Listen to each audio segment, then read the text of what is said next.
या न्यूज बुलेटिनचे सहप्रायोजक आहेत गोकुळ. शौर्य, धर्मप्रियता, समता आणि न्यायाच्या मूल्यांवर उत्तम राज्यकारभार करणाऱ्या पुण्यश्लोक राजमाता अहिल्यादेवी होळकर यांचा आदर्श सर्वांनी घ्यावा असे प्रतिपादन मुख्यमंत्री देवेंद्र फडणवीस यांनी केले. सांगली येथे राजमाता अहिल्यादेवी होळकर यांच्या अश्वारूढ पुतळ्याचे लोकार्पण त्यांच्या हस्ते झाले.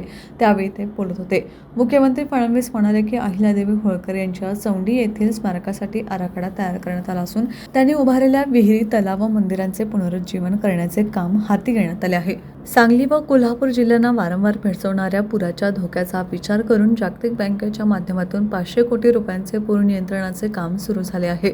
याचबरोबर महाराष्ट्रात प्रथमच सांगली, मिरज, कुपवाड महापालिका क्षेत्रात एकाच वेळी 5 वीज उपकेंद्रे देण्यात आली असून झोपडपट्टी धारकांना मालकी हक्काचे पट्टे देण्यात आले असल्याची माहिती त्यांनी दिली.